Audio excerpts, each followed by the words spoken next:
Back at it live at the Windy City studio, joined by my two co-hosts today, SG3, Wire Wrestling. You already know, New World Order in the house. Let's get it going. Are you guys ready today? Let's do this thing, man.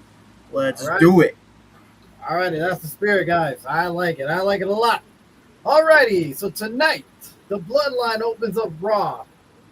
Once again, Roman gets his title, talks to Jacob, who he gives, once he sees Roman, he gives him his hands, walks with the Usos. They're all hyped up. They're all heading into the ring through the entrance, through Gorilla. Crowd chants OTC. They come out to a great crowd ovation, by the way, guys. They come out, all hit their one poles, gets their pyro. And at that point, Roman says, Baltimore, acknowledge me. A lot of the men in the ring, a lot to be graceful for. The right-hand man advances to the king of the ring. And Baltimore, guys should acknowledge him. He's talking about Jey Uso himself.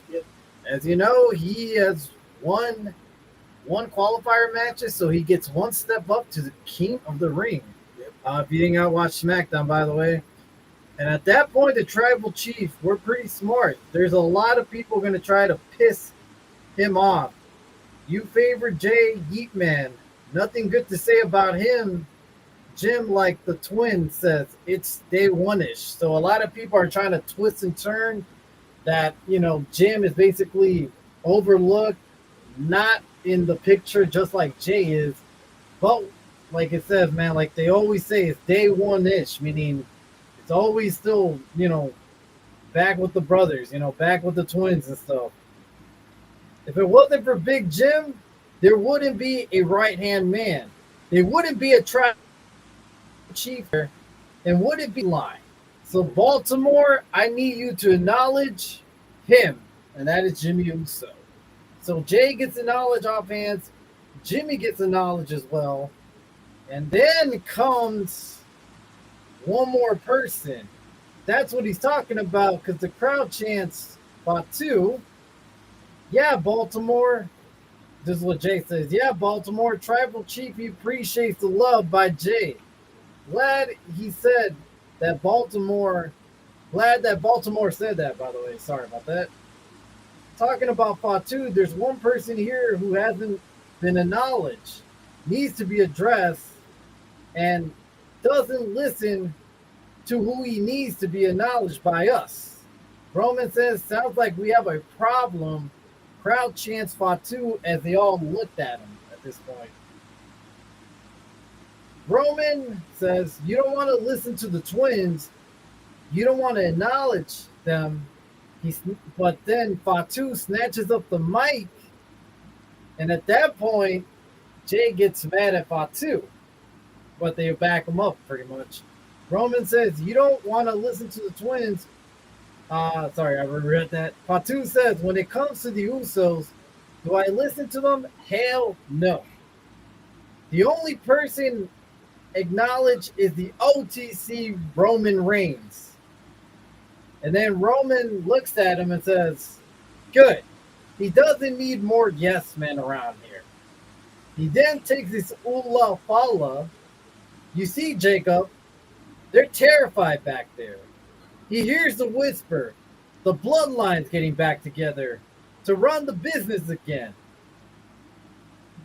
And here's the news for you guys. The bloodline has always been here. The bloodline's forever. He goes on to the histories about the Wild Samoans, Yokozuna, Rikishi, and Umaga. Goes into depth with the bloodline history, obviously. When Tribal Chief is born, that's the bloodline, he says. And he tells Fatu, when his kids grow up and end up tagging with his kids, that's a bloodline for you, Fatu. He hears he always been the outsider. Not no more. You're on the inside now, Jacob. Welcome to the family business. Welcome to the bloodline. He puts the Ula Fala on him and the Usos look angry from the background.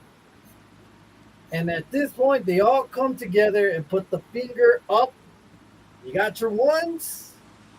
And at that point, they get out of the ring one by one. We got Roman that looks at Eric Andre, Roman's co-star.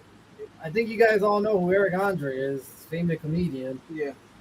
Roman dabs them up, walks away. Jay looks at him, gives him no respect, and walks away. Jimmy handshakes him, and then Eric looks at Jacob Fatu and touches his Ula Fala. And at that point, Jacob reacts, grabs Eric, tosses his ass into the ramp, tosses him into the ring, starts whooping on him.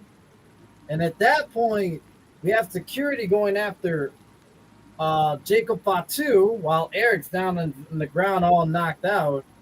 And then we see Roman looking at Jacob and saying, no, wait. And as we thought he was going to tell him to get off and get it going, he gives him the okay, and that's when Jacob goes for the splash. Yep. And takes him out. And at that point, Adam Pearce looks angry. And at this point, they go back outside, but he then calls Fatu to destroy Eric once again. And that's what Fatu does. He goes back inside and takes him out once again. Then Roman goes to the camera and says, if you want it, you can get it. You push us, we'll take you out. And he starts laughing. And at that point, that's how Raw opens up. That is your Bloodline faction coming to existence once again. Guys, thoughts on all this? We want Solo again. Right. We need Solo. We need Solo. Honestly, dude, it's stupid. It's like when Roman's champion, they can't do anything with Roman to keep him champion and to keep him entertaining. So they have to basically form his little bloodline again to keep him entertained, so that people can stop forgetting how many times he defended the title in so much time that he's held it, so little time. Well, that, and he's always MIA, so next week he might not be there. He's going to be in England next week, so he's definitely not going to go across the pond. Well, I just find it really dumb that they're talking about that it's not about the bloodline. They're not the old bloodline. They're not, back in the day when they terrorized the locker room, but it is what that is at this point. And it looks like Roman's back at it to his old tactics, his old gimmicks. Now that they got the Samoan werewolf behind them, It's a scary thing because now he looks like he accepted the role. At first, he looks like he had I'm not too sure, but now it looks like he's on board 100%. And we saw it tonight with the poor comedian Eric Andre got his ass whooped badly. Roman's co-star, and also he's the co-star of John Cena's new movie, I think, if I'm correct. I seen a commercial today, so yeah. Regardless, this segment wasn't bad, but at the same time, it's the copy and paste, repeat type of stuff. Instead of Solo and instead of Sammy, we have a hybrid between both of them into Jacob Fatu, it seems like. And it looks like we're back at it where and gets rid of all these people, because later on through the night, we see a little bit of glimpse of that as we go on. Wyatt, what do you think overall? Yeah, I agree. It's just copy paste. It's stupid. It really is. Poor Eric Andre tonight. Poor him. I was shocked that Jacob pulled him out. It's absolutely insane to think about, but it's just basically Roman's back to his old tactics. Roman's back to the gimmick, back in when the bloodline was, and it's just stupid. It's copy and paste. It's stupid. So this being said, we already see that the Usos have issues with Jacob Fatu, and it looks like in the beginning of the segment that Roman did not back up the Usos, and it looks like Roman understands where Jacob is coming from, and wants Jacob at his full capacity, his full monster side. And he doesn't look like that the Usos and him and all of them are all on the same level at this point. And it does kind of remind you, this kind of reminds you of Roman and Solo Sikoa. Yep. Yeah. So, Yep. like I said, this is like a hybrid between Sammy and Solo Sikoa into one, and that is Jacob Fatu, because this literally reminds me of Solo Sikoa when he was the enforcer of the bloodline during that time. And I don't know. Let's just hope they go to a different direction. And as we see throughout the night, we get a lot of the old bloodline as we go. But it's not supposed to be the old bloodline. It's a new bloodline. Whatever that means these days. Just new merchandise, I guess. New merchandise, same old copy and paste. That's what they should have on a t-shirt. Copy, paste, repeat, bloodline 2.0 or 3.0, whatever you want to call it. Doesn't really matter. On to the next segment. And that is IYO SKY comes out. She's going against Raquel in the semifinals Queen of the Ring tournament. Alrighty. During this match, overall, Raquel did seem very dominant till IYO made her comeback. Did drop a couple of good moves. One, my favorite, was the missile kick drop kick from the top rope. She got a lot of air on that one. She pumps up the crowd and all with that. In the end of this match, IYO wins by hitting the drop zone on Raquel, winning in a clean and good match. So there was no interference at all from Judgment Day, which I was shocked because I could have sworn we were going to see Liv or Roxanne at some point get into this matchup.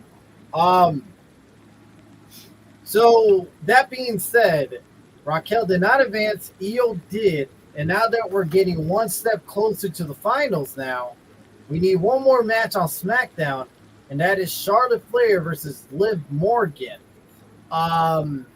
So far, let's talk about this Queen of the Ring tournament. IYO advances to the finals. Now between Flair and Liv Morgan, who do you guys have picked and why? I don't think it's going to be Liv. I don't see it. I actually think it's going to be Charlotte Flair. And that's just because, one, you'll have one on Raw, and you'll one on SmackDown. And right now, Rhea Ripley and Charlotte Flair having that friendship bond, it makes more sense for them to face each other at some point. You know, I don't think IYO's going to win, by the way. I really do think that Charlotte Flair is going to pick up the win, advance, and that way she could advance into her storyline with Rhea Ripley for the title eventually in the future. I can see it, though. I can see it. Yeah. Alrighty, any other opinions on this, though? The only reason why I'm saying, though, the fact that Liv could win is to now have the breakup of the Judgment Day. And how so, though, with that? Exactly. Because at this point, remember, and we're going to talk about it later, but in the match with Charlotte and Roxanne, it wasn't like, you could see, like, you know what, there wasn't a lot of help from Liv. It was just, okay, cool, you got in, yeah, you bought your fifth, but you didn't do anything else after that. Yeah. So I can see Raquel, like, okay, cool, like, I'm always there for you. I'm always taking the 2-3 shots, and you just took the one and you're done. Okay, I see where the loyalty really is. So I can see that eventually, like, kind of playing a needle in the, in the faction. Okay, why? What do you think? I'm gonna have to agree. I'm going Liv to win. Like SG3 said, they are going to break up the Judgment Day at Night of Champions. I think Raquel will cost Liv and Roxanne will cost Liv. That's what I've been saying. I think it's gonna happen. I think IYO SKY wins the whole tournament, and I said it. I think she's gonna verse Rhea Ripley, but I see Liv Morgan losing at the finals. I think Liv wins on Friday. Don't you guys think, though, that costing the basically tournament for Liv Morgan makes more sense to do it on Friday Night SmackDown by Roxanne or Raquel coming out and costing her the match? Because, like I said, I don't think anybody wants to see Liv Morgan advance. Oh my gosh. And I think WWE's not dumb enough not to, like, realize that at this point. And I think we'd rather see Charlotte advance, have a great match against IYO Sky, because that would sell a lot more tickets than a match between Liv and IYO. I could really see, honestly, I don't know. I feel like Roxanne was probably going to cost Liv Morgan her chance of the Queen of the Ring this coming Friday night SmackDown, and that's when it starts more of the conflict between each other at this point. I don't think it has to necessarily wait till later, until we get to a PLE. Mhm. But that's just me. I don't know. I personally don't want to see Liv Morgan advance any further because it didn't make sense that she's holding the title. Doesn't make sense that she goes to the finals. I get it for the Judgment Day perspective that yes, if she wins, she gets to further down, and then eventually chaos could bring when Roxanne and Raquel try to help and then get screwed over. But I can feel like we can leave that for SmackDown. Get something excited there, because honestly, it's never nothing exciting to watch. I feel like we have that happen, we could see some good potential storyline pickup on this Friday night SmackDown. But we're gonna have to wait and see in a few more days who advances between Charlotte Flair and Liv Morgan. But one person is going to the finals, and that is IYO Sky. I think that's the right pick. I think that's the right call. Yep. But I'd rather just see Charlotte Flair's in the finals because I feel like her and IYO would have a great match together. All righty, we got a comment, by the way. Jose Martinez says nobody wants to see Liv Morgan in general. She's a mid. She is mid. I mean, I don't know. I wouldn't say she's mid, but I say right now in her career with the title, I feel like she is mid. She's not presented as a she has not presented as a threatable champion right now, and it shows. It really does. What do you guys think? I agree that she hasn't really been presented anything except for just like a little bit backstage segment. I guess just waiting for Stephanie Vancouver to come back. But dude, it doesn't do anything. Like honestly, her just waiting, it makes the title more and more each and passing time irrelevant. So that's the one thing I like about it is like aside from you actually trying to make the title prestige, you're just basically just dimming it down more and more every single week. Because when's the last time she actually put the title on the line? She hasn't. Since WrestleMania. Yeah. Basically, and at this point, it's embarrassing for that title to even have her on her shoulders. There's a lot of wrestlers right now that can use a title like that, but apparently WWE wants to put the rocket ship on Liv Morgan for her to do not much on the title scene picture. But yeah, I don't think that Liv Morgan should advance this Friday. I think Charlotte Flair should take it. There's enough star power behind Charlotte Flair right now that she should take it. One, you got Alexa Bliss on her corner. And two, if things get rough, I believe Rhea Ripley would come out and save her if Raquel Rodriguez would try to make the save for Liv Morgan. So that's 3 for 3 type of thing going on there. And I think this is a pretty good, scenario where Charlotte Flair doesn't pick up the win. Jose Martinez says, no. She sucks like her character. It's the Hershey squirts. Hearing her obnoxious laughing with blonde hair, freaking Seth Rollins is doing that. Interesting take. So I guess Jose Martinez is not really a big fan of Liv and pretty much Seth Rollins at this point. Okay. Look, I agree. Her doing the same thing every single week kind of is obnoxious. So if this was done on a proper storyline with, pretty much a good opponent on the other side, I don't mind this. But the fact is that we don't have that, and we just have her thrown into the Queen of the Ring with minimal effort to advance this Judgment Day storyline right now with her and Roxanne and Raquel. I don't see them break up until after SummerSlam, by the way. So it's a slow cook, burn meal, and I don't like it, fortunately. I just think it's kind of dumb. Any other opinions, guys? Honestly, man, I can't wait for the breakup to happen, but I just really need them to take the title off of Liv because it doesn't add anything. It doesn't do anything for her. Yeah, exactly.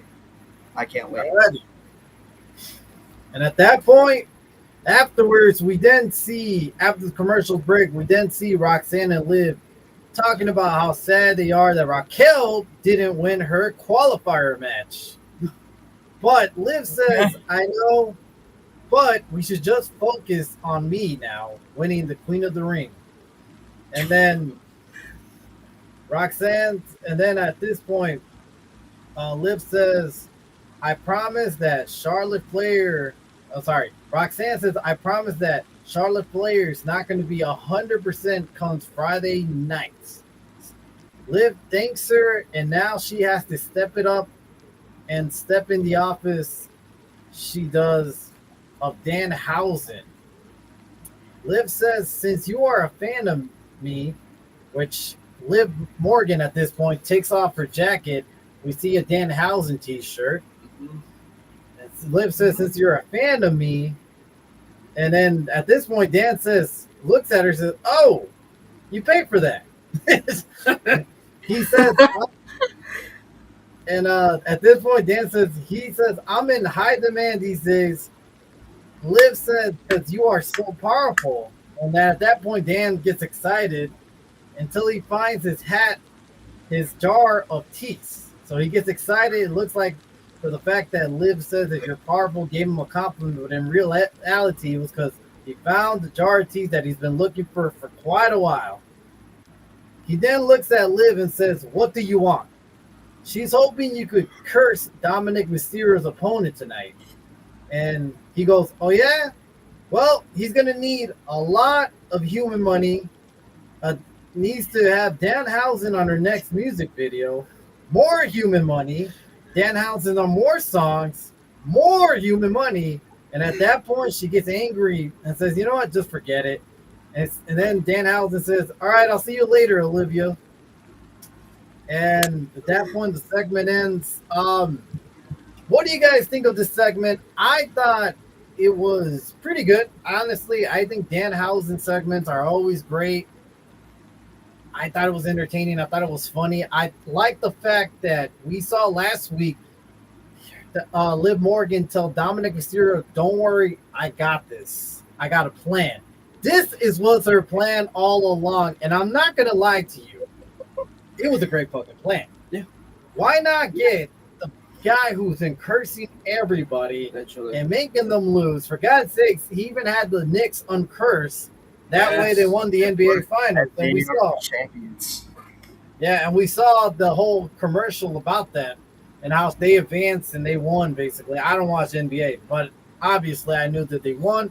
I knew Danhausen had uncursed them, and that's how much power this man has. And that's why I like the fact that Liv Morgan went to the most powerful man in WWE to get his help to help Dominic Mysterio, although it failed. And I guess because he doesn't want Danhausen in the next video, unfortunately. I guess not, unfortunately. I was just going to a little pickup for him. I know. I mean, honestly, man, I would like to see Danhausen dancing on the music video. Yeah. Yeah, what was the song? Oh, I love it. The Liv Morgan song. I forgot. Someone in the chat remembers that song. Let me know. Got another comment. John Reyes Wrestling. What is good, gentlemen? Over here, got both streams up. What's up, brother? How you doing, man? Thanks for the comment. We appreciate it. Thanks for joining us tonight. Thanks, brother. Appreciate it. Yep. Well, this is like when worlds collide, you know? Literally. Yep. That's the theme song we should get. Yeah. Yeah. But overall, I like the segment. What do you guys think? It was funny, man. It was awesome. It was funny. Every time the show was like, all right, cool. Somebody actually put, is she flirting with Danhausen? She was, yeah. She was flirting with Danhausen. It's just that Danhausen is immune to all of it. I like the fact that he has his own office. He has his own thing going now. Honestly, I like the work that Danhausen's doing in WWE. Keep it up. I just thought it was smart and funny that Liv went to the best of the best, and that is Danhausen. Mm-hmm. What else we got? Nick, love me some Jacob Fat You. Fat You. Fat hey, man, you? what's Jacob have to do for you, man? He didn't do nothing. Oh, yeah. Alrighty, guys. To the next segment. Pierce seen talking to Lyra. Actually excited. Sorry, give me a second. As she's excited because she tells Adam Pierce, I got to go so I could tell Bailey the good news. And let's just stop there real quick. She's seen talking to Adam Pierce. She gets excited because Pierce is like, I got you. Don't worry. I made the strings. You know, you're going to get what you want. and she's excited because she can't wait to tell Bailey. What do you guys think this is, by the way, that she's excited for to tell Bailey about? They're getting a tag championship match. Oh, he said. I don't think so. So I think that it looks like the tag team title, but I feel like she got another opportunity to earn an IC title against Soruka. I can see that. Because at this point, that would advance Bailey in her's dilemma, as I feel like Bailey sees Lyra not as focused at the tag titles as she wants to be, and more focused on her single run against the IC title. That way we further have a dilemma between both of them and get a good storyline going there. But that's just me. I don't know. It could be the tag team titles in the end, or it could be for the IC. We'll see in the future. But after that, she leaves. And afterwards, we see one man, and that is LA Knights. Yeah. He says that more traffic, huh? By the way, you watch SmackDown, right? As he tells Pierce. Pierce says, yeah. You seem kind of pissed off, aren't you, right? LA says, why would I be pissed off? I mean, everything I said that was going to happen ended up happening, right? Jey Uso's going to go on to the next qualifier of King of the Ring. Congrats to him, right?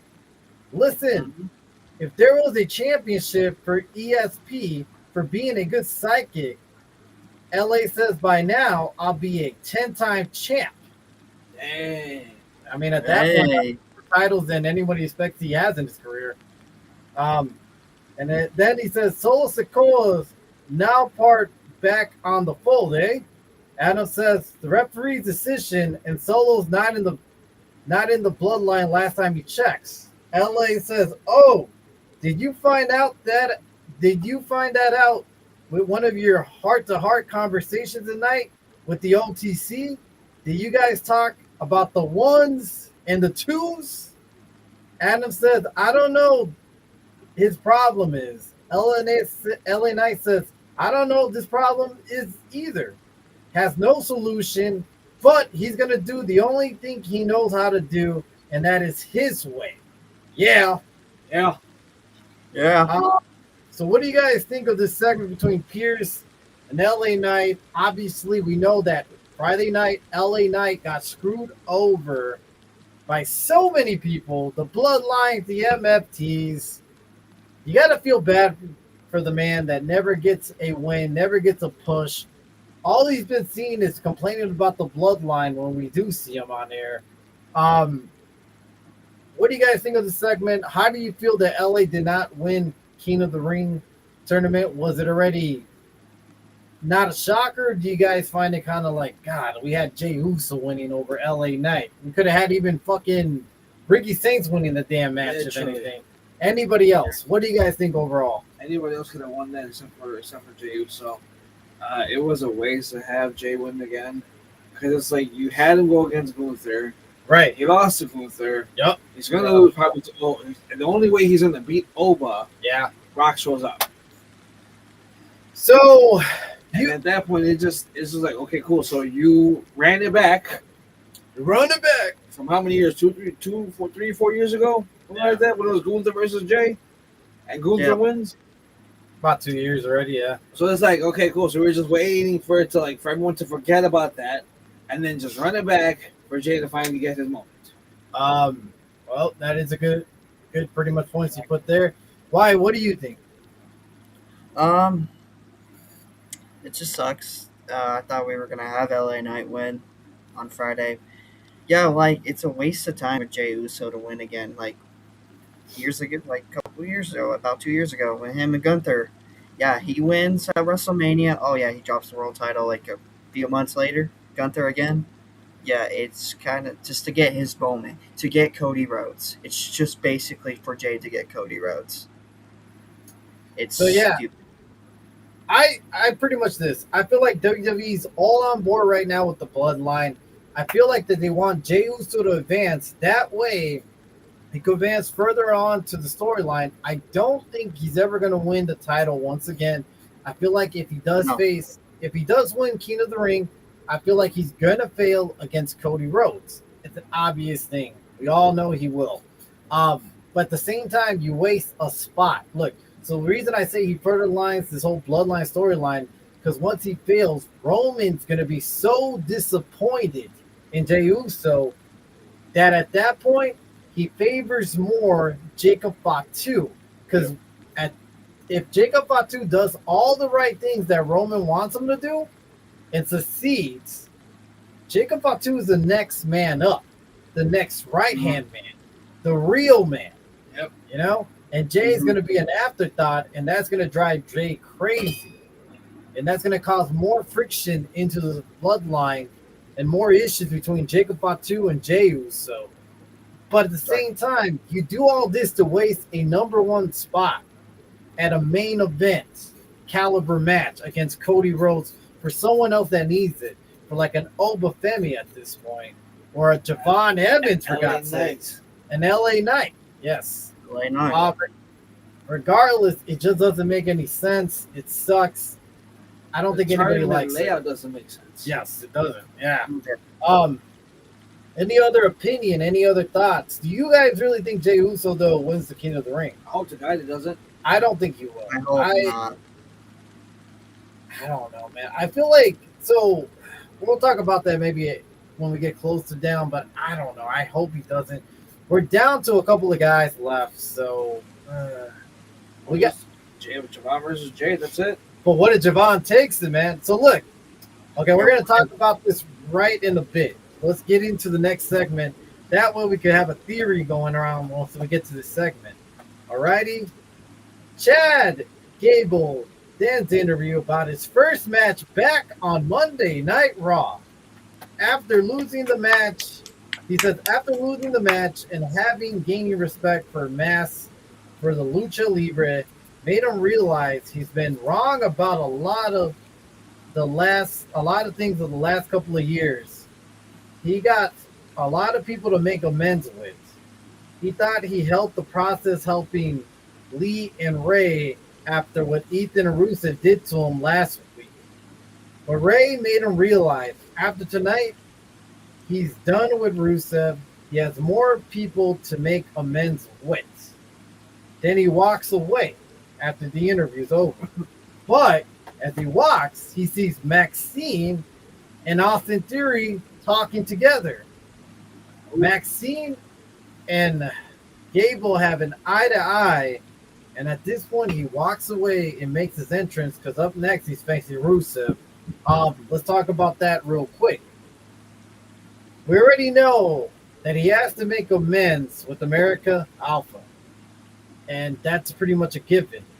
Now we see Maxine talking finally on camera to Austin Theory.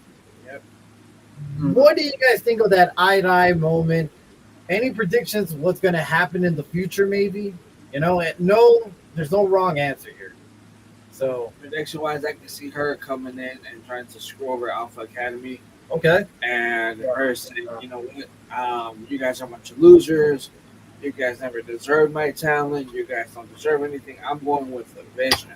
Okay. Chad coming out and dropping a hype bomb on her, just dropping some words on her. Chad is good on the mic, man. Oh, yeah, so I he's can amazing. see him actually doing some stuff and talking trash to her. I don't feel like that's what I feel is going to happen, or her just trying to screw over. Probably like do like a three-way tag, because I can see that also happening. Okay. Where we're now waiting for the third person to come out with Ethan Page and with Rusev. So you say third person because we got Lee, and we also got Lee and Rey Mysterio that are helping Chad Gable, and it's right now it's a mutual respecting, and I am going to advance into the whole what happens later on. But do you see them getting taken out by Rusev and Page at some point? Sorry to cut you off, by the way. Do you think that? Which one?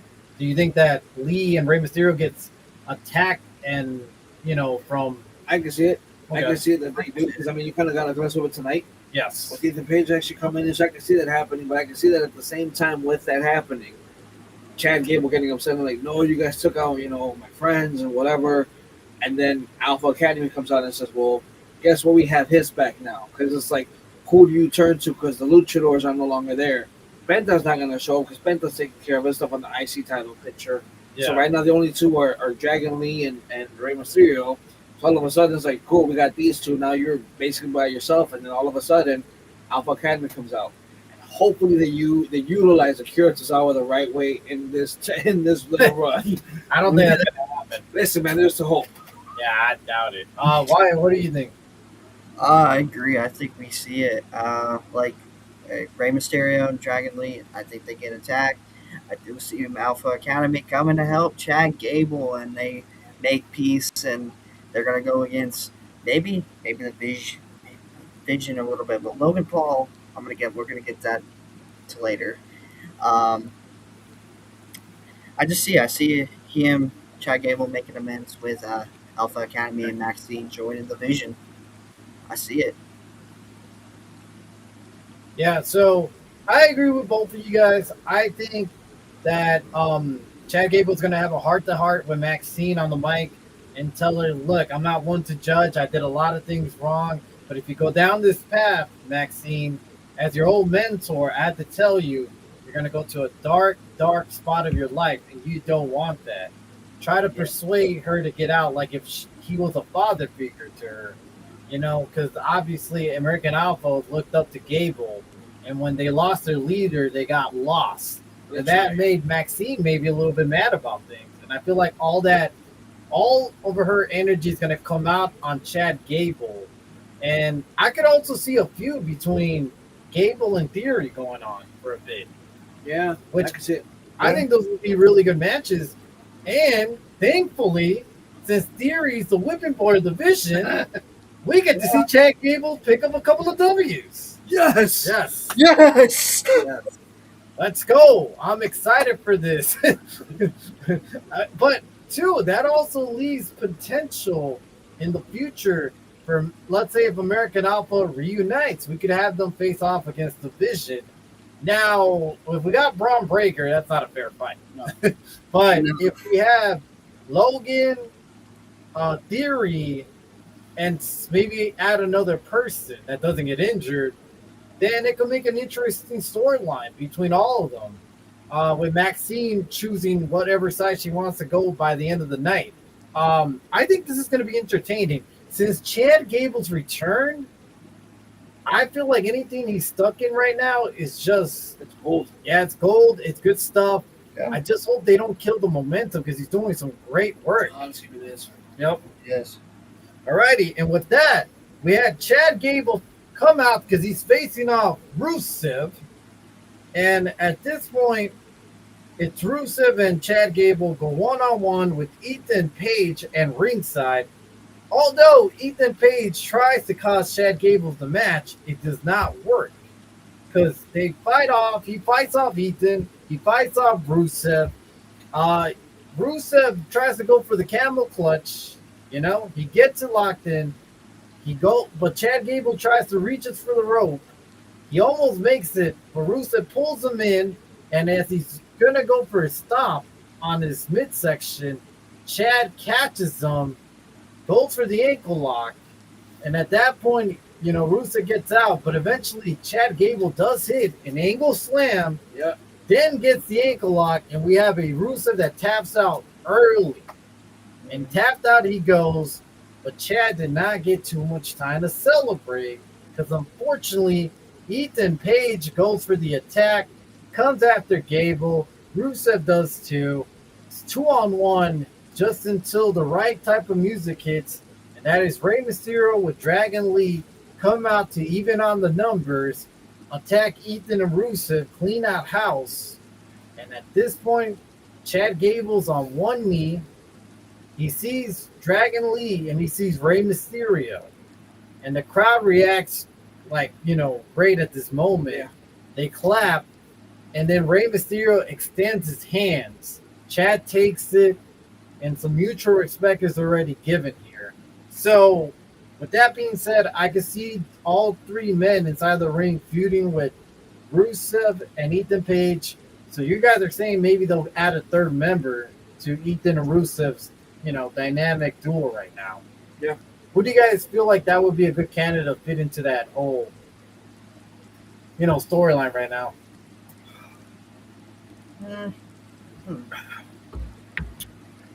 You know what? You know what I pick?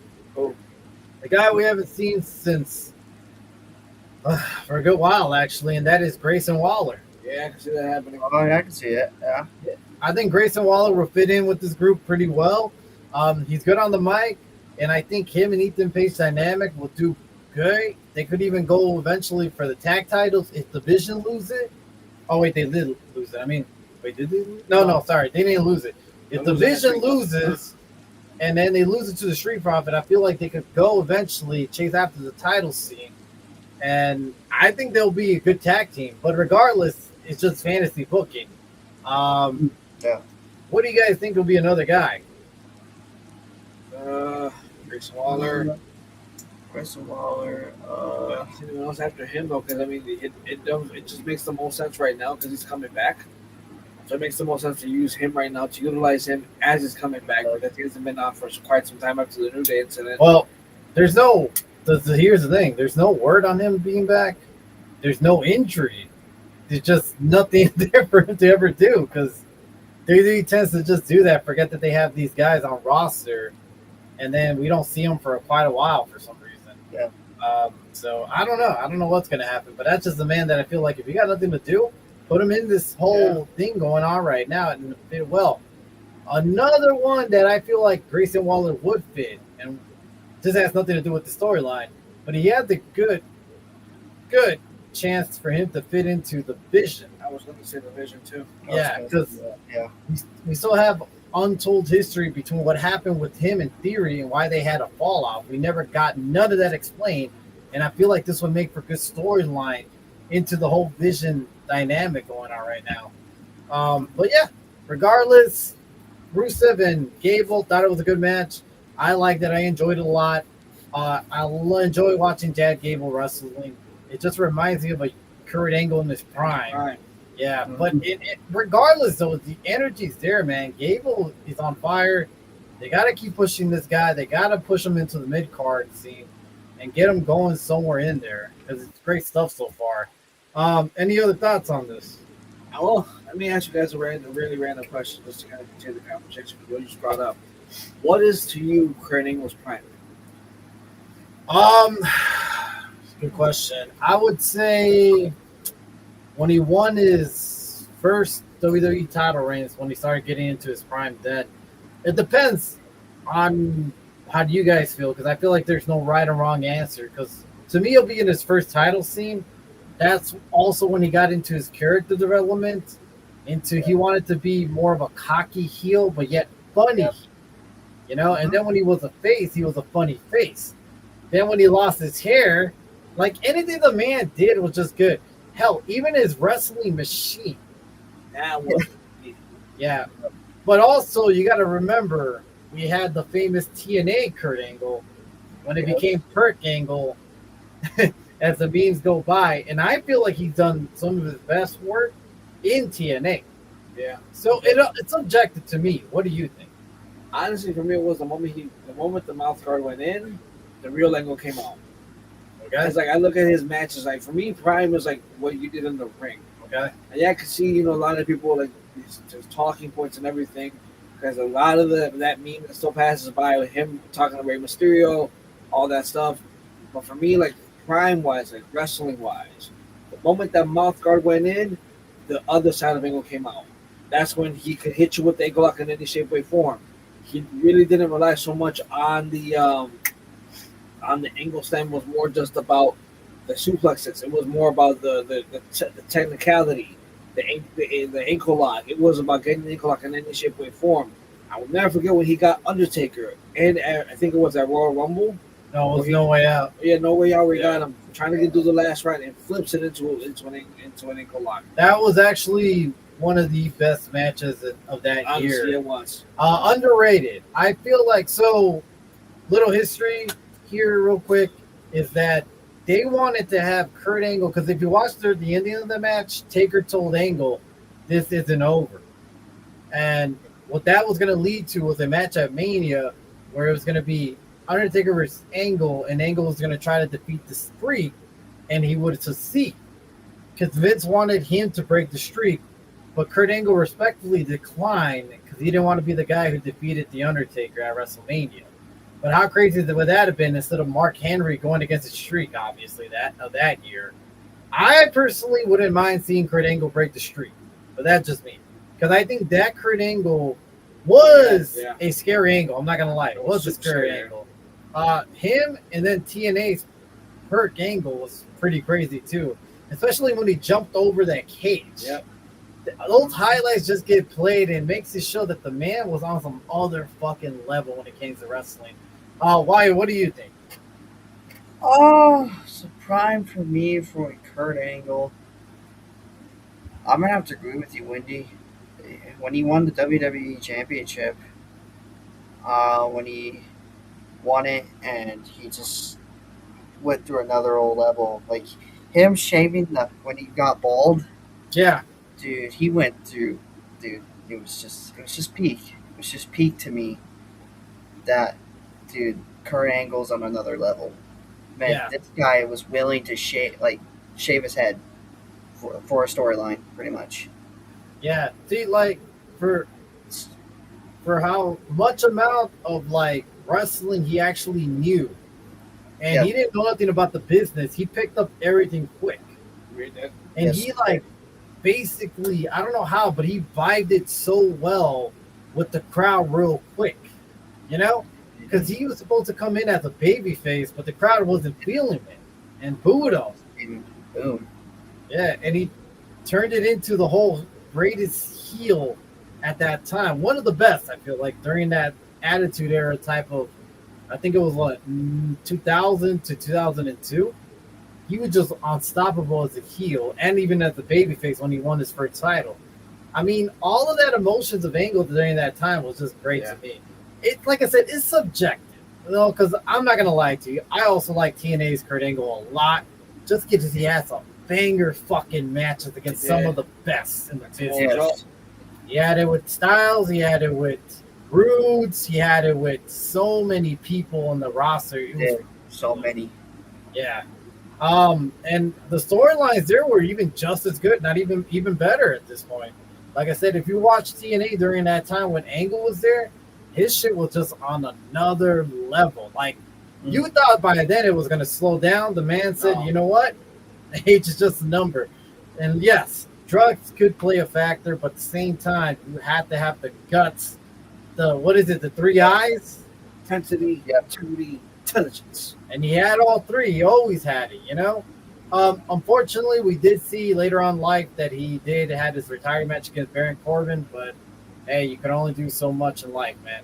But regardless, let's move on to the next segment. Alrighty? We are then seeing Roman talking to a worker out there, asking him to get his stuff going and everything. Uso appears and asks Roman Reigns, "Hey, Us, what's that all about out there? I thought you were going to advise Jacob when you're out of town and not around. He's supposed to listen to us." He says he called Roman says he called an audible. Things change.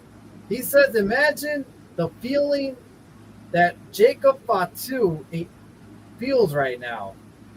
A outsider in our family. It's not like that anymore. No more inner fighting between us. Because everyone's out there hates on us, running their mouth. And let me ask you, who's going to handle LA Knight? Why is he running his mouth and no one has basically shut his mouth? Matter of fact, maybe I should send the Samoan werewolf out there to get after him. Jay then says, man, let me get him, Tribal Chief. But Jimmy says, nah, you know what? Let me talk to him. Yeah, let me talk to him. Roman says, all right, Jimmy. Jimmy says, I got him. Roman says, all right, go get him then. And after that, Jimmy goes because now he's going to call out LA Knight. So you already see in this segment, tensions are rising with Jacob Fatu being there. And it's starting to look that Roman has his favorite person in the bloodline.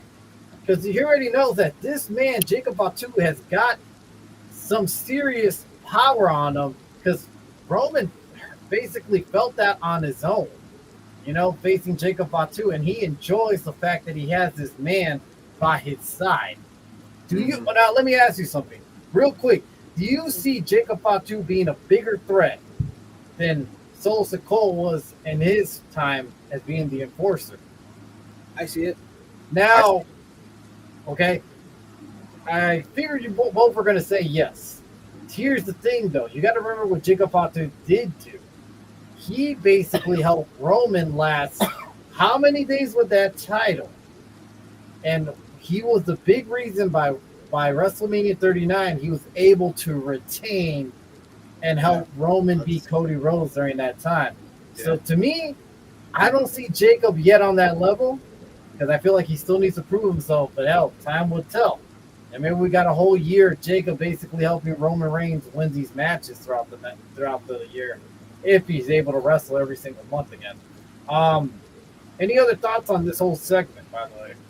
Honestly, just goes showing, like, you know what, there's going to be no more fighting, but when Roman's not around, I think it's going to be the two Usos just doing what they did, which was before. Two Usos doing their thing, and then Solo was doing his thing, and this one Jacob's going to be doing his own thing for right now. Do you see a lot of storylines when Roman's not there between all three men fighting each other, even though Roman says no more inner fighting? No, because I just feel like it looks good to get out of the way. So you think there's going to be more comedy acts between the three of them? Yeah. Yeah, I can see that too. Why? What else do you think about this, man?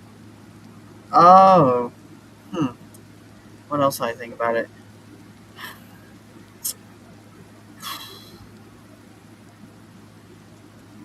Honestly, yeah, Jacob he's not. I see your point. He's not a bigger threat yet, but I think he will eventually, like Solo was. But yeah, I just see that it's gonna be more comedy when Roman's not around. When Roman's not around, it's gonna be more comedy. When Roman is around, it's gonna be more serious. I can see like the dynamic changing every week. It could be a lot. I feel like there will still be a little bit of inner fighting because of Jay and Jacob Fatu's inner issues, and that's just strong. And Jimmy is going to be the middleman. Yeah, like he was before. Yep, he's always going to be the middleman, and unfortunately, he's going to get caught in the crossfire. Add LA Knight to the mix, and we're going to get some interesting storylines, and that I am actually looking forward to, just because I want to see how things go. Even though we do get the same copy, paste, repeat, I want to see how WWE could handle it differently, or they'll just leave it the same old shit, basically. Alrighty. Afterwards, LA Knight comes out. Crowd chants LA Knight. Yeah. LA Knight says, "Let me talk to you." Yeah. Yeah. For anybody that missed SmackDown, as he lays down in the ring while he says that, he says he ended up his night like this, which was him laying down in the ring. At this time, the crowd gives LA Knight a heavy ovation. LA kind of acknowledges it at this point. He says, yeah, he laid in the ring Friday. He can lay there all weekend, he says. He then says he remembers he has to get to Baltimore. So he got a phone call, right, by a friend. Says, why don't you just come home, man, for a couple of days. Unwind. Take it easy. He says he doesn't understand because he needs to get to Baltimore. And then he says he got another call that says, just think about this for a second. The King of the Ring's out of your reach, right? Take Raw off. Take the week off. Don't go to Raw. He says, you don't understand because he needs to get to Baltimore. And now he says, now he stands here, he is back home. The crowd chants at this point, LA Knight, LA Knight. And at this point, he says he didn't return home a king, unfortunately. He didn't return back as a champion. But with or without a champion, it's still his game. And you know the name, LA Knight. Yeah. Yeah. He's always fought the odds and doesn't stop him because he doesn't know how to stop. He's always fighting the number game. Bloodline, MFT, Division, the Bloodline 2.0. You know why he didn't have a famous dad. He didn't have the kind of tribal chief to get along here, to get by in life. He says, matter of fact, he's looking at Roman Reigns right now, just manipulating Jacob Fatu. Next thing you know, he's going to have Roman Reigns meme coins so he could scam each and every one of you. When he said that one, I just started laughing.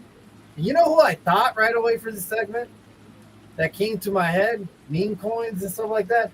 I thought about Logan Paul. Yeah, right away.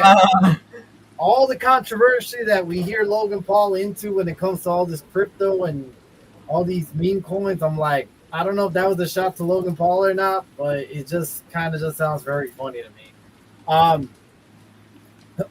Regardless, he says, because now you stand here, look at the bloodline, it's tough for him to look and be angry at what happened on Friday night. He called it how it is, and he's not here to complain about it. Let's call it what it is. I told every single member of the bloodline was going to be there, plus one. Oh my God, here comes Solo. Hits him with the spike. He's out. Jay's in and advances to King of the Ring. But then, out of nowhere, Jimmy Uso theme song hits. He then comes out to the ring. It doesn't need the same? Jimmy Uso? Oh, sorry. Jimmy Uso comes out to the ring and says, man, he's out here to talk to him. He knows he has beef with the family right now because what happened to him a few years ago. But he says, that's a few years back, man. You got to believe it.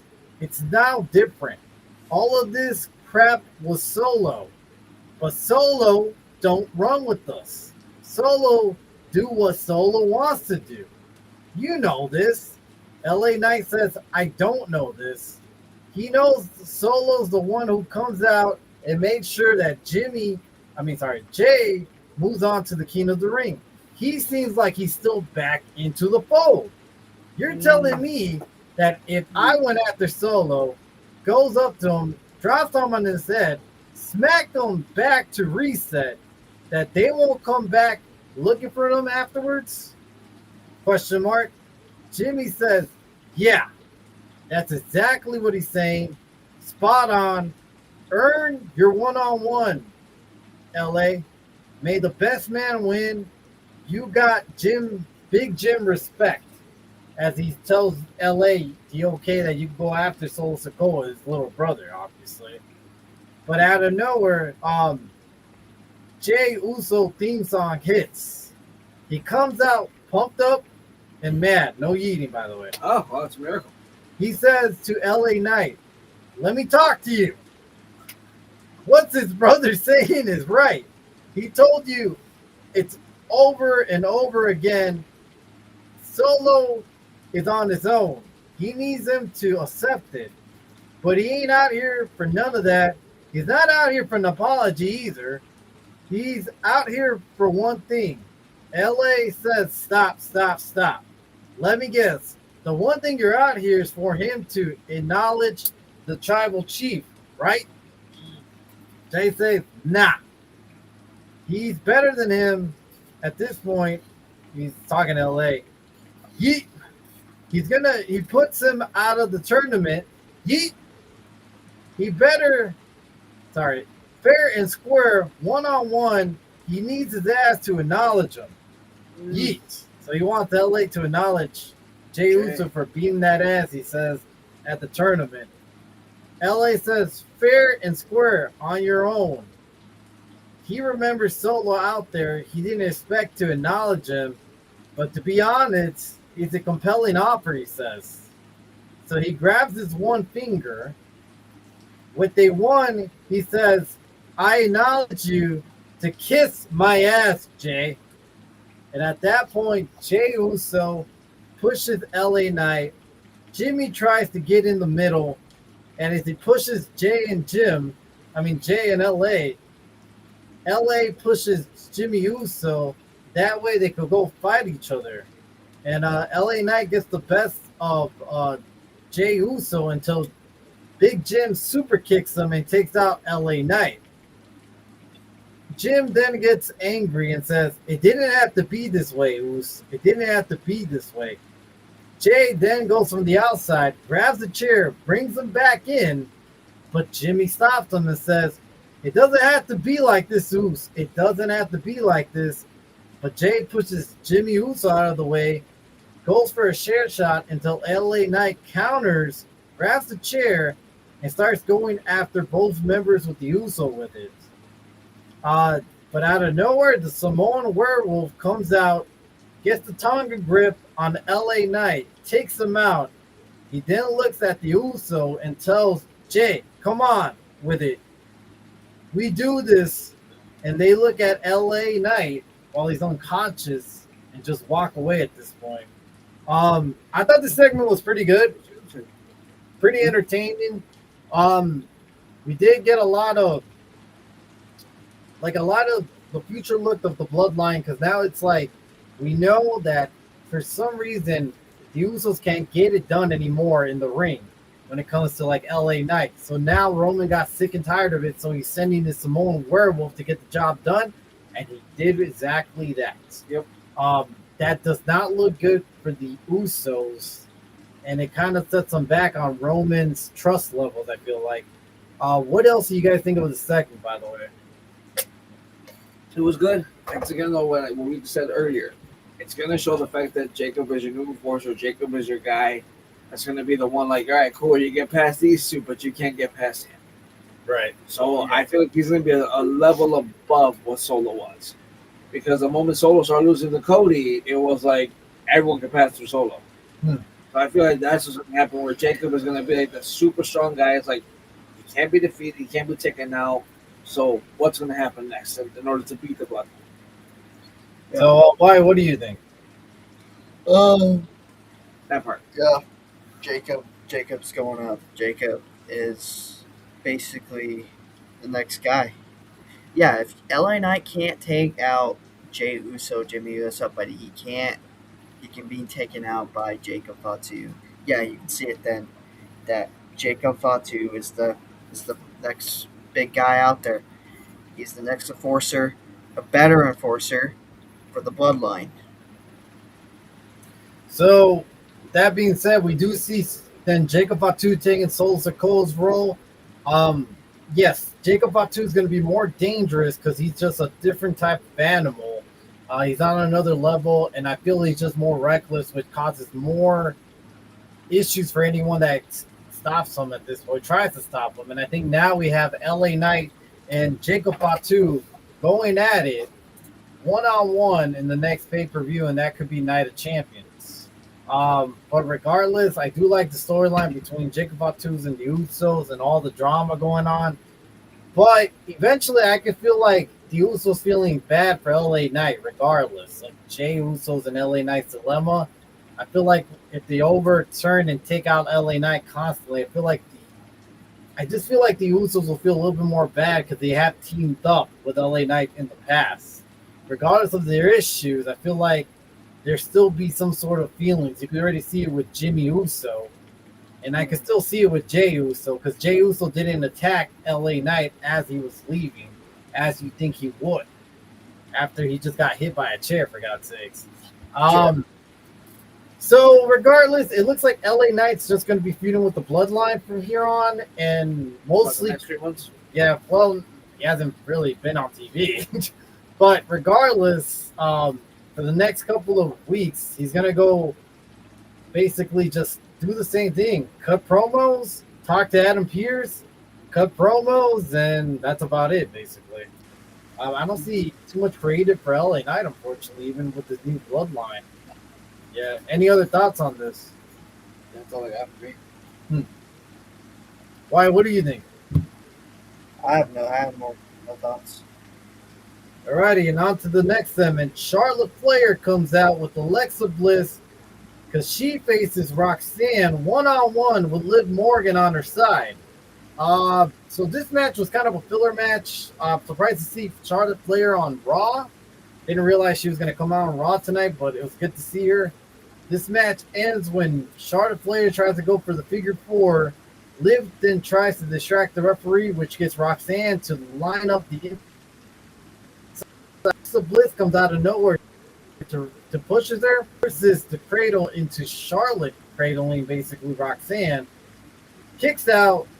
At this point, eventually Roxanne goes for the Poppin' Rocks until Flair reverses it with the figure eight and wins it. This is not good for Roxanne. This is not good for Judgment Day. I don't think Liv is happy either. So that's the thing. I just don't see Liv Morgan winning next week just because of this match itself, showing that they're not on the same page at all yet. So I don't see him being on the same page next match on Friday for Liv and Charlotte Flair, and Judgment Day coming out to help Liv Morgan against Charlotte Flair. I just don't see it. But what do you guys think overall? I agree with you. I don't see it happening. I think the screw job coming out from Roxanne to Liv pretty soon, though. You think that happens, what, in the next couple of weeks? It should happen by Friday.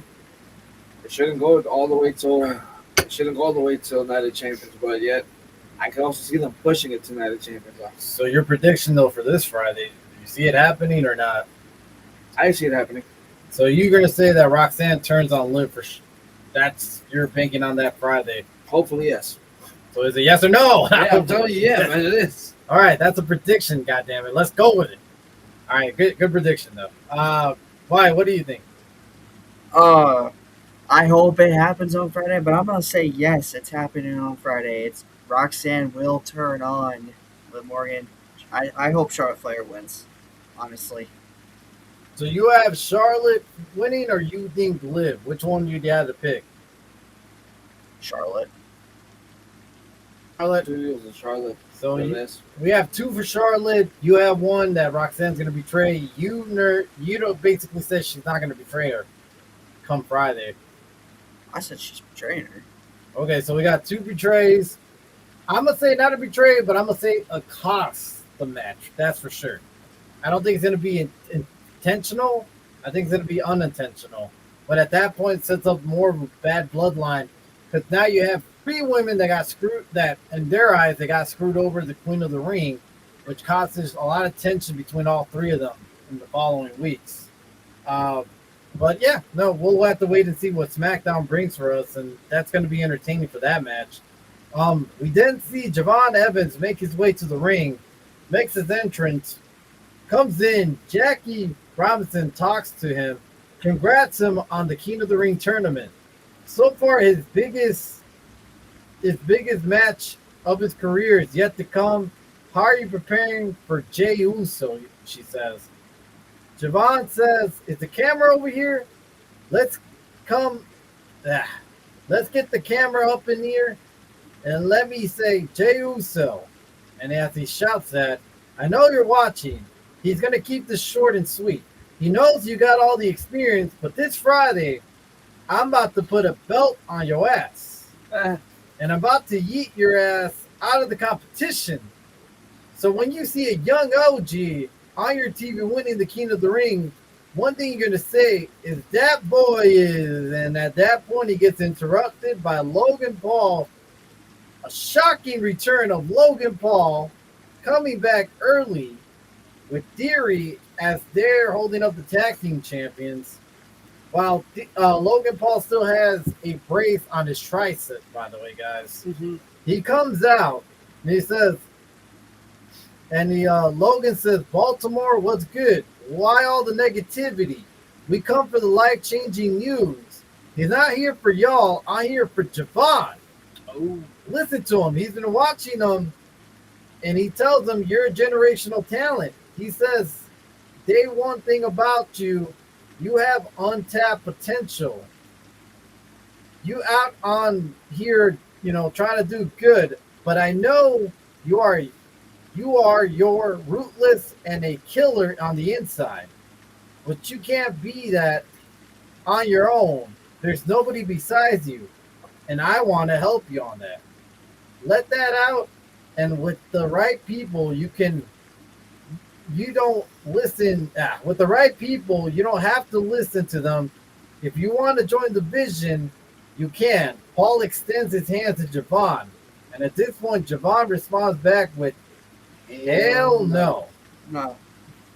Logan looks mad, laughs, says sorry, but his arm's tripping. That's actually an invitation. It's not an invitation. That's a mandate, Javon. You're in the vision. He says, I would like to say politely back before you leave, Baltimore with no arms, as out of the ring while I'm talking. Get out of the ring while I'm talking, he says. Theory says, you got this wrong. Either join us or get dropped. OG takes off his gear, gets ready, and says, you know what? I want to fight one of you guys, so let's get out with the ref right now so we can get a one-on-one going on. So now we have Javon and Theory go at it on the singles match on the Monday Night Raw.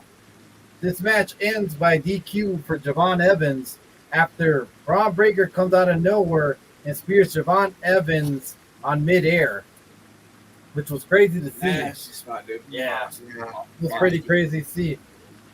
And it looks like the number games are too much for Javon until the Street Profits make the return into the ring, comes out and even up the number and takes out the Vision to help out Javon up.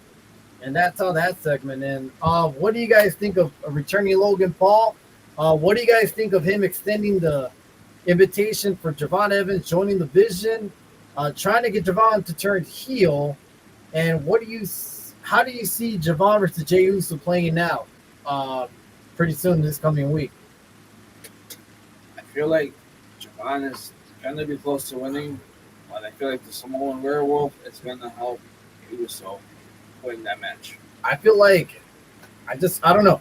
I feel like Sol Sikoa is going to try to screw Jay and help him win, but I also see LA Knight potentially screwing Jey Uso. I see that too. Yeah. That's it.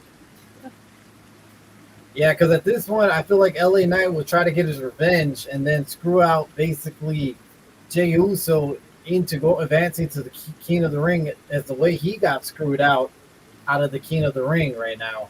And that just advances their storyline together even more.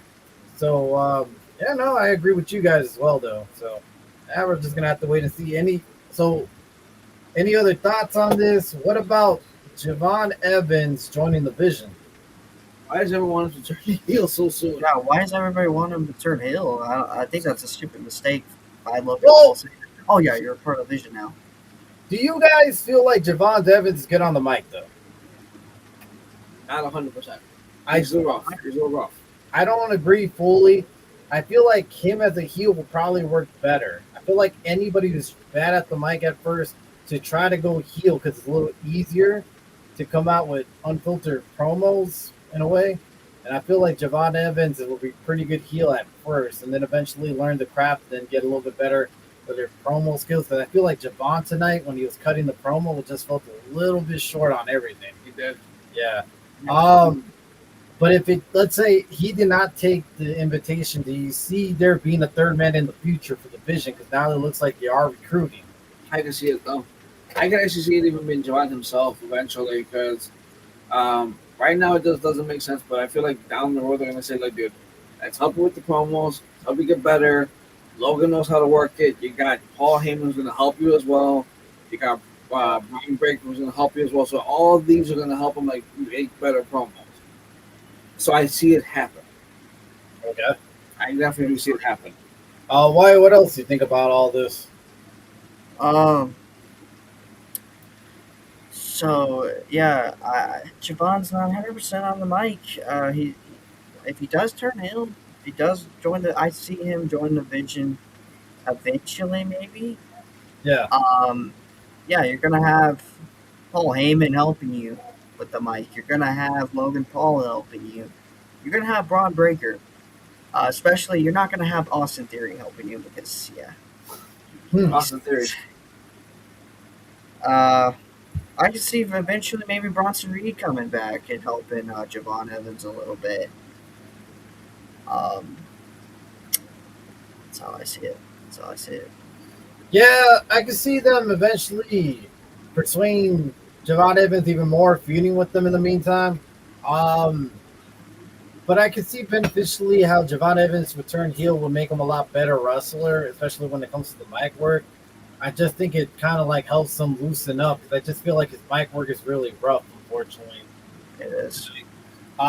With that being said, I do see Jey Uso advancing no matter what. I don't see Javon beating Jey Uso at all. It'll be really, odd unless it's like LA Knight comes to interfere during the match. So That'd be awesome if he does. yeah. But regardless, that's the segment for that. Roman then comes out of his locker and stands there, and Jacob Fatu's behind him. He tells him, "Did you handle it?" Jacob says, LA Knight got his ass, but the twins ain't too happy about it.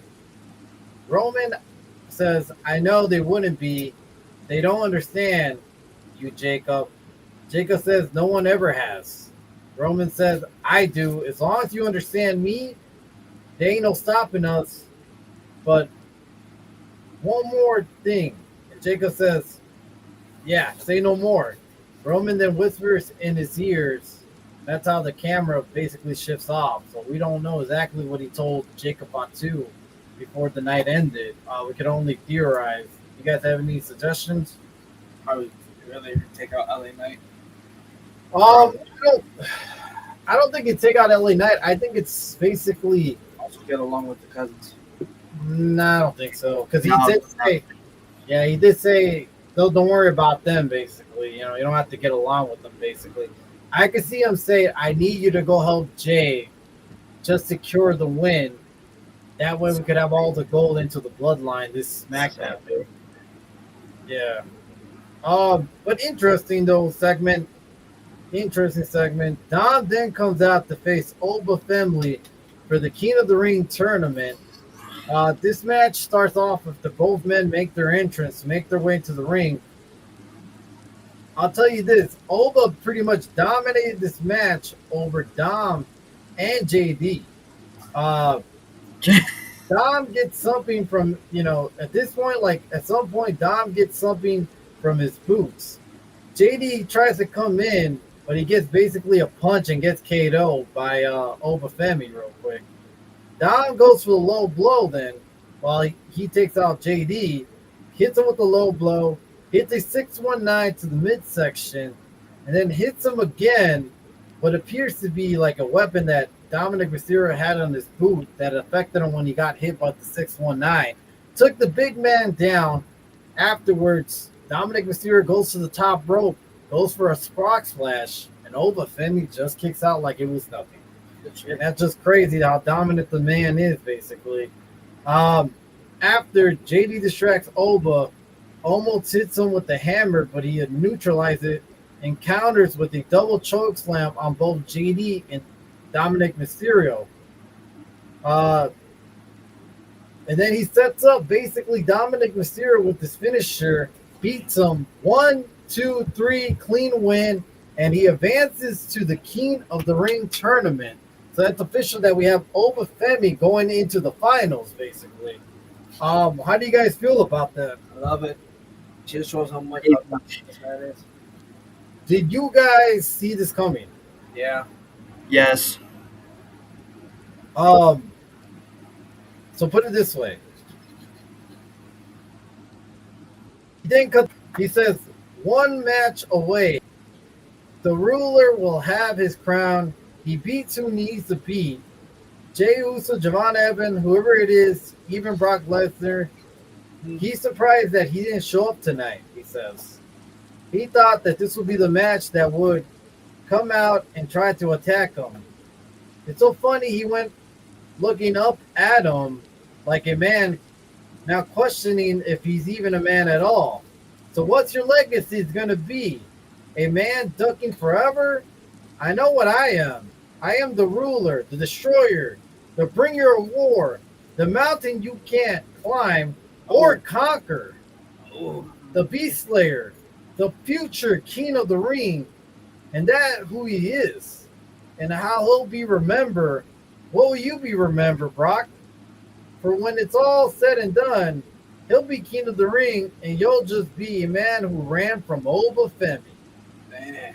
So he called out Brock Lesnar in that last promo. So he's asking for Brock to come out to the next match that he has, and that is going to be for the King of the Ring finals. I don't think it's a good call for Oba Femi, guys. I don't think so either. Because we know what happened last time where Oba basically called Brock a bitch. Yeah. Yeah. Any thoughts on this match, this whole match? What do you guys think of this match? It was funny. It was awesome. Again, I love it. Keep showing him how great he is, how strong, how dominant Oba Femi is, how it's like, dude, you even had two people, a hammer in your boot, and not even that was enough to take out Oba Femi. It shows you how strong, how powerful this man is. I love it, man. It's been a long time since WWE built a monster just like that. Yeah, it's been quite a while. I mean, the last guy was obviously Brock Lesnar. So it is kind of nice to see WWE build someone up. I liked it. I thought it was good. But I could already see the foreshadowing that he's already talking so much smack about Brock Lesnar that he's going to appear in the final and cost him the match, basically. Yeah. I do rather see, though, Roman Reigns go against Oba Femi for a SummerSlam match, though. That I must say, it seems more entertaining. But that would probably be somewhere down the line in the future, maybe a WrestleMania match. Overall, besides the match, what do you guys think of Monday Night Raw? It was good. I mean, honestly, It's really it good. was good. It wasn't like what it was last week. Crowd was starting to get more invested. I'm starting to see like the more places are going, crowd's starting to get more invested. So we're starting to make the show a lot more fun to watch. Yes. I agree with you. I don't think it was great, though. I thought it was okay. I didn't say it was great. I think it was good. It's good, but it wasn't great. I thought it was okay. I thought last week's Raw was good. It was awesome last week. Yeah, I thought that was good, but I thought this was okay. This just seemed like another regular Monday night. I don't think it was bad, and I don't think it was great. But overall, we had some good, memorable moments here. And I can't wait till next week to see what happens with a lot of these unsolved issues going on. Yeah. And obviously what happens on SmackDown when some of these guys finally advance to the finals. Overall, though, are you guys to see Oba versus Brock Part 3? Because you already know it's going to happen. You know it's going to be the lead up. It's probably going to be at SummerSlam. I highly doubt it's going to be a Clash of Champions. I can see it's going to be a SummerSlam. I can see finally Oba winning again and Brock just finally saying I'm done. That's what I came to do. I came to retire at home, and I see it happening. I can't see the one out, though, where he goes to Saudi because he's going to get that Saudi money. I see him doing that one. But I think this is the time where Brock's going to ride into the sunset and call it a career. Right. Yeah. Any other thoughts you guys have on Raw tonight overall? Any predictions for the future? Bloodline issues, bloodline faction. Do you even think Roman's going to appear next week? No, he's not. Roman's going to appear until after Night of Champions. Well, they go back to the UK, I think, next week. They go back to the UK time slot, so I doubt Roman's going to make that trip out there. Roman's not going. And then after that, you have Night of Champions, where he's not going to show up. Right. Then after that, you have that Monday. And hold on, wait, no, you have the week after where he probably still won't show up. And after, maybe he shows up for Chicago, July 6th, maybe. I doubt it. I doubt it still. Yeah, I don't think so, but we'll see. Yeah, I think he just doesn't show up as much at the summertime as people think.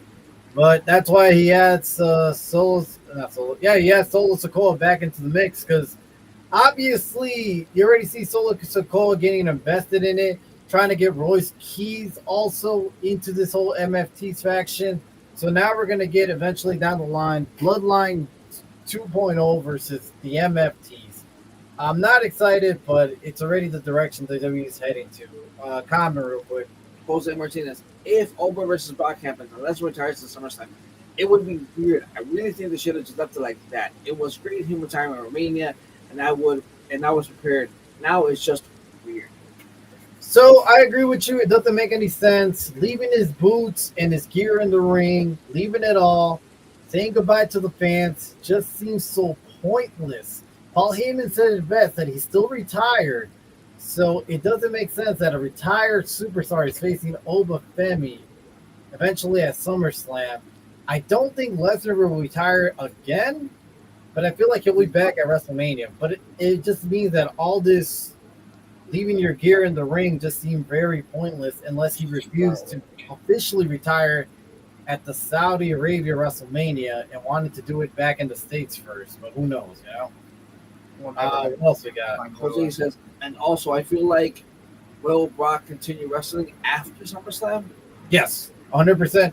He would end up going to WrestleMania in Saudi Arabia because they're going to pay him the big bucks. He's going to join. So there's a man that would basically wrestle for money. It is Brock Lesnar. Honestly. Yeah. Yeah. What do you think?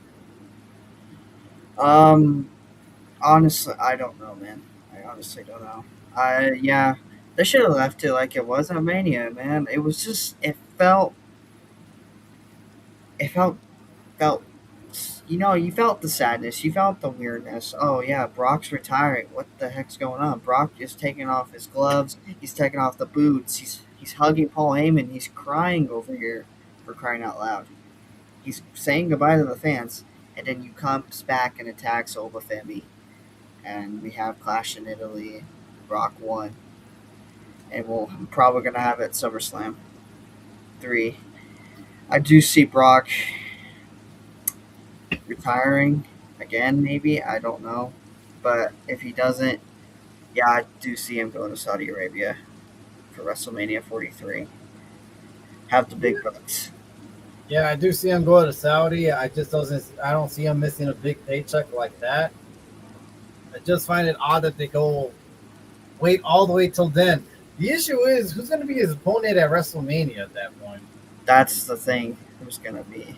There's just so many people left. I mean, that actually fit into facing him as his character at this point and taking him out. It's only really like what, Braun Breaker? Braun Breaker, yeah. But Gunther's like, does anybody really want to see Gunther destroy the Beast? No. I don't think anyone does. I think we're all tired out about that. We're already tired because Goldberg, and then you had Cena, and you had AJ Styles. You know. Even Goldberg got tired of him beating him. That's right. So, exactly. Alrighty, guys. So let's talk about one thing. And this is this. There's been a lot of news, a lot of rumors, a lot of things going around. And that is Vince Kennedy McMahon, Janelle Grant case has been taken to arbitrary. And with that being said, it looks like they're going to settle, unfortunately, into an amount of money. That way, Vince can make all of this go away, and that's going to make Vince McMahon very happy that none of this is going to be out in the public. None of his laundry is going to get aired. And this potentially means that he could definitely have a possibility of a return if everything definitely gets acquitted of all charges and nothing's pressed on him. Because he did make the whole stock thing go away. And now he's going to make Janelle Grant thing go away and give her X amount of money. With that being said, rumors going around that he's able to return to WWE. One thing is this, though. Right away, I'm going to say this. Before we start with this conversation, I do not think he's going to return in the creative room. I don't think he's going to really be a part of the members. I think he could return back on-screen role. I can see this happening. Right, Nothing else, though. Yeah. Yes. What do you guys both think about Vince McMahon potentially returning to WWE? And would you guys like to see this? By the way, we had a couple of comments from Teddy Long saying that he feels like WWE at this point needs Vince McMahon more now, more than ever. You guys agree with that? I can see why you would say that. At the same time, though, I could see, like, will the fans forgive him? Yes, you could take it away from the archives. You could take it away from the internet. You could take it away from something like that. However, will this actually get whitewashed by the fans? Will the fans have a good, positive response to him? Look at the last appearance of Hogan. We all thought he was supposed to have a great response. He got booed out of the damn building. What's going to happen right now? I feel like he would get a good response. I feel like Vince is one of those guys that just get a good response from the wrestling fans. I just mean though. Why? What do you think? I see it. I see Vince getting the great response from the fans. Some people might not like it, you know. They're never gonna forget. Oh yeah, Vince did this. Oh, Vince did that. Um, but yeah, I don't see him going into a creative team. I don't see that. I just see him coming just for a TV spot, just a TV role, just maybe a Hall of Fame in the crowd, and that's what I see. Yeah, I agree with you. I don't see him doing anything even too active for too long. It's just more of a one-off. Like hell, even appearing in the crowd, I don't see him coming out frequently in the role. He'll come out as a shock factor, but that's about it. I just Yeah, don't see too much about him. Do I like it personally? No. I think that his prime is already past him. I think his prime was about 10 years back, that he was Yeah. last in his prime. I think it's done. I don't want to see him in creative. I don't want to see him on the screen role. The man is up there in age. I get it. He does bring shock value, shock factor if they do bring him back, because no one expected him back in the square circle. But afterwards, what do you do with them? You know, I don't find it entertaining at all, and nor do I want to see it, him returning to the ring. Basically, any other thoughts on this? Honestly, it's just gonna be like, what are they gonna do with him now? The fact they're gonna bring him back on camera. And again, I want to see what the fans are gonna do. I can see what the fans are gonna go crazy, sing his song, and know tomorrow if he's gonna have the same song, They or are will. the fans gonna just boo him out of the freaking arena? I really don't think they're gonna boo him though, because Vince, when No. that whole case and allegation first came out, they did not boo him. They actually cheered him when he was coming out. They did the whole, bowing down type of thing like they always do. I just don't see Vince ever getting booed out the arena. Hulk Hogan was just a different case, man. That's all I got to say about Hogan now. But yeah, I don't want to see him back. I don't think it's necessary. I don't want to see him creative. I think things are just fine the way it is, and I'm not a big fan of him returning. But I don't know. There's still some fans out there that would fight and plead this deal that we need him now more than ever. That's what Dieter Long said about him in a podcast, that we need him now more than ever. I don't understand why he would say that, because the product changed. If anything, we have Vince McMahon to thank for the fucking fact that TKO is running WWE right now. Yep. So if anything, this is the man we had to really think and said, fuck you, because you're a piece of shit for selling the fucking our product, our wrestling product, to a company that doesn't give a shit about the fans right now. yeah, Or, exactly. or the workers at all. Yeah, so I don't find it beneficial for him to return at all. I think he just should get kept out of the ring. And if he's in the fucking crowd, go ahead and acknowledge him. Why the fuck not? Give him his little 2-minute part of fame, but because I think that's going to bother him more than him knowing he could never return fully into WWE like he wanted to during that time when he sold the company and knew that if he sold to TKO, they would always have a spot on him somewhere down in creative. But when the allegations came out, guess what? We have nothing to do with you in that type of capacity. They disowned him right away, and I mean, honestly, rightfully so. Yeah. Yeah. We also got a couple more storylines. All right, you look, Rhea Ripley was on one of her Twitch games night with Buddy Murphy, and she talked to a couple of her fans and said things are getting kind of creepy lately, and that she had one of her stalker fans call her and text her on her personal phone number that she doesn't know how he got to that point. God. That is scary, honestly. Like, how do you get somebody's personal phone number? I'm sure it may not be hard to do, but you got to get into that whole, deep type of dive type of thing. Regardless, it is creepy. It is weird. I don't condone none of that. I feel really bad for Rhea Ripley. That could be put into scares, and that may not lead into really good things in the future, because we know some of these crazy fans could be very stalkerish and eventually go to their house and stalk them as they walk, as they go about their day type of thing, not knowing you have someone watching you. You guys remember Sonya Deville? Yep. That's the same thing that happened to her, unfortunately, where the guy, I think, was trying to enter the house He got past security and tried to enter the house basically and try to get in there. Luckily, police came, arrested the man. He got thrown in jail, and rightfully so. But she did get scared. Did admit that. What do you guys think of the situation? That's scary, dude. Honestly, some people have to understand that. Yes, they are your favorite. Yes, they are They could be your on-screen crush. It's fine, but there's a difference between fantasy and reality. Don't always live in fantasy. That's one thing that's creepy about it. There's a lot of people trying to live in that fantasy kind of land, and it's not right, dude. That's the one thing where it's like I draw the line. Like, yeah, cool, you can find this person cute, you can find this person hot, find this guy whatever, but at the same time, it's like, look, dude, they are where they are. They're humans just like me and you. I've always asked myself this question: would I like someone to come up and stalk me? Would I like someone to come up and text me just randomly? Would I like someone to call me just randomly? I wouldn't like it. Because at this point, it'll put a strain on my relationship. It'll put a relationship on my life. It'll put a strain on just so much. And it's like, for what? For some sick, stupid fantasy? It's not worth it, man. Yeah, well, it's like, you remember what Britt Baker said? Like, the reason why she can't practice being a dentist is because some people take it so serious that they come up to her and actually want to kill her for being a bad guy on TV.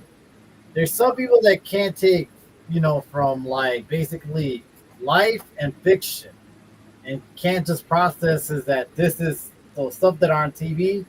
It's just, a storyline. While in real life is a different person. Some people just can't process that, unfortunately. And I feel for Rhea, she got mobbed by a crowd before she got, I'm sure she got stalked before. It's just not a good look, especially for WWE. If I was WWE, I'll try to keep her a little bit more safe with security right now. Why? What do you think? Oh man, it's scary. Honestly, yeah, people are idiots in the world today. They are. Yeah, you got to live with reality, not fantasy. You can't live with fantasy the whole time. Oh yeah, I want to marry Rhea Ripley. I'm gonna call her for some reason. I'm gonna call her and ask her to marry me or something like that. Dude, that's so. People just need to mind their own damn business. Yeah. They need to mind their own damn business and just stay the hell away from them. And that I agree, honestly. And hopefully she bounces back from this experience. Not, scared out there in the world because, it's a scary thing to have when someone has your phone number and stuff. And we've seen wrestlers get hacked too on top of it. Yeah. And it's just unfortunate, that things happen like this for them. So let's just hope for the best, and let's just hope some fans just stop doing this type of things. We don't condone that here on neither channel. No. Now, and let's go into some other stuff. Trick Williams recently said on his list of people who he wants to face in the future, he has two right now. One is the ring general, Gunther, right? And the other guy is a living legend, and that is Booker T. Wow. That he wants him to retirement and face him one-on-one for one more match before, he calls it quit for good. Would that happen? I don't think so. But imagine the dream match. That'd be a good match. I think that would be a great match. No matter what type of Booker T you get and what gear, I think he's going to give it all his best to face off Trick Williams. What do you think, Wyatt? Man, I don't think it would happen. But yeah, it would be a really great match to see Booker T versus Trick Williams because Trick is basically his mentor is basically Booker T. That's his mentor, pretty much. Booker's actually the one who started the whole, oh yeah, man, whoop that Trick. That he's the one who started it all. So I see it. If I can see it, I don't think it's happening, but I would love to see it happen. I would love it. Oh no, same here. That's a good dream match. Got a comment by Nick that says CM Punk. I guess that was one of the guys that we missed out. He would also like to face CM Punk as well. So let's just say this. Let's just take Trick Williams versus CM Punk. What do you think of that one? That's gonna be a good one. I think it's a good match. I think the way Trick Williams presents himself will be great against CM Punk. Young versus the older generation. Uh, I would like to see Trick Williams go over if that's the case against Punk. Let's say at that point, Trick versus Booker T. Who do you guys have? And let's just put it this way: Booker T in his prime. Booker. Booker. I would say Booker. If I would put him against his WCW prime, I would got Booker T all the way. day. Oh, That guy was on a different level in his WCW heydays, man. A lot more athletic, a lot more crazier. I mean, he was a really good wrestler back then. So I would have prime Booker T for sure. Ring General against Trick Williams. It'll be a solid match. It's going to be a very solid match. I got Gunther. I was going to say I got Gunther. I got Gunther beating him. Yeah, unfortunately, I have Gunther beating him. If I had to go Punk versus Trick, I would see that Trick Williams will win it because I could feel like Punk will let him go over at this point. Yeah, definitely. And it would be nice for him to do the honors like that. That way he could elevate Gunther to the elevate Trick into the next level, basically. Anybody else that you like to see Trick Williams face? Kevin Owens. If Kevin Owens ever come back, I would like to see him face Kevin Owens for a one-on-one feud. I think that would be pretty good. Honestly, once he said Booker T, I thought for a second that Booker T was going to come out of retirement. But then I'm like, that man's pretty old by now. I think he's probably in his 60s. Almost 60 at least. Man, I don't know. I think he's in his mid-50s, I want to say. But that's just me. I don't know. Nick does say Trick versus Jacob Fatu. That would be a good match. I would love that match. Really good match right there. Who else could we see? I mean, we could also have some rematches between him and Carmelo Hayes, him against Braun Breaker. Honestly, the possibilities are endless with Trick Williams, basically. He's 61, by the way. He's 61. Yeah, he's pretty up there. Yeah. I'm sure he's still in good shape, though. Probably. Oh, yeah. You know what I would like to see, though? From across the pond, I would like to see Swerve Strickland versus Trick Williams. That would be a good one. I would love that match so much. Yep, similar styles, yet so far away from each other, so different from each other in a way as well. Yeah. You know? I think that would mesh up really good. Nick says if Jericho came to WWE this year, Jericho versus Trick would have been a WrestleMania worthy. I could agree with you on that one. Nick, 100%. And I can see Jericho doing the honors and having Trick going over him at WrestleMania, the biggest stage of them all. Yes. Yeah, Jericho versus Trick would have been a good one. That's one. Yeah. I I can see MJ versus Trick Williams being a good match too. Kenny Omega versus Trick. Kenny Omega versus Trick. Hangman versus Trick. Hangman, yes. Moxley would have been good too. Yeah. There's a couple of matches right there. There's a lot of dream scenarios going along. So it's crazy to think about. But overall, any of those matches, if it ever came to existence, I would love to see Trick definitely moving on and facing one of those guys in the future, especially against Jacob Fatu. That would be interesting. We got another one here, and that is this. We have Jack Perry's The Space Ghost. Basically, his contract expiring in AEW. Oh. So there's no talks of him signing yet. Now, that being said, do you see him re-signing with AEW, or do you see him maybe shopping around to see what's out there first? Do you see basically negotiations start right now, or you think Jack Perry's like, you know what? I want to see what they got to offer New Japan on TNA. Hell, maybe in WWE NXT. WWE NXT. But that's only if WWE will want him, thanks to his best friend on that side, CM Punk. That's right. What do you guys think? First, we had another comment. Adam Copeland was just Trick.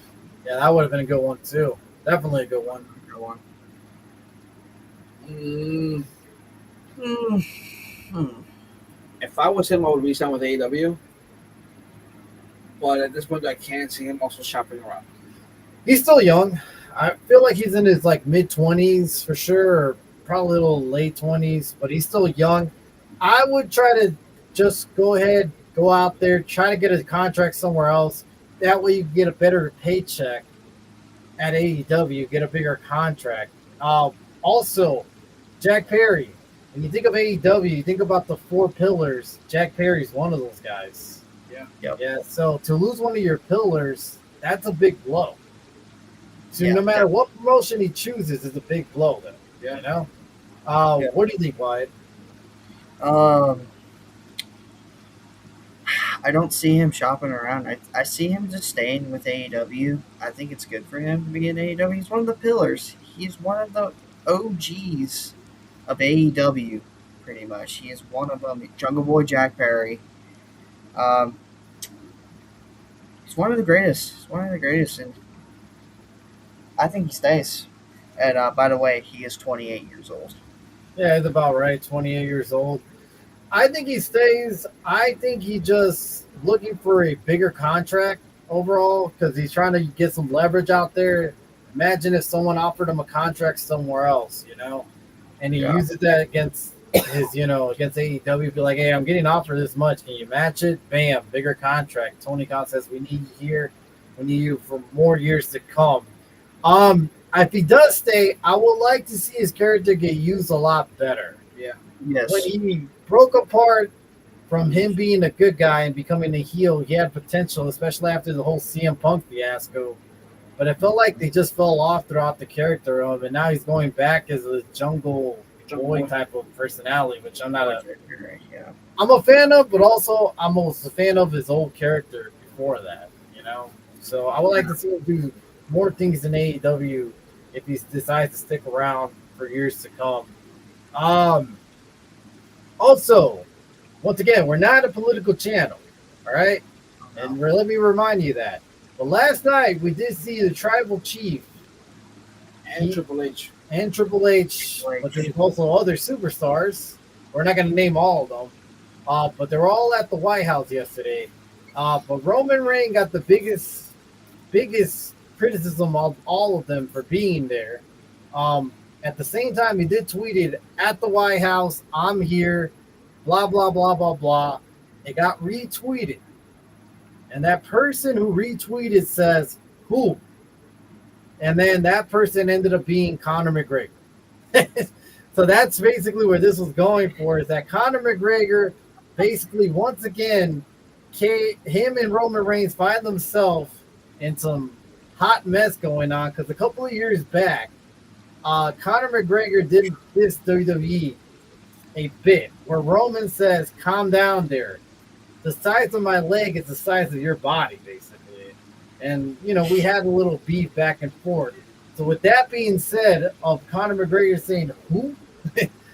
Do you see now that TKO and WWE are joined together, do we see maybe one day in the future Conor McGregor come into a WWE square circle?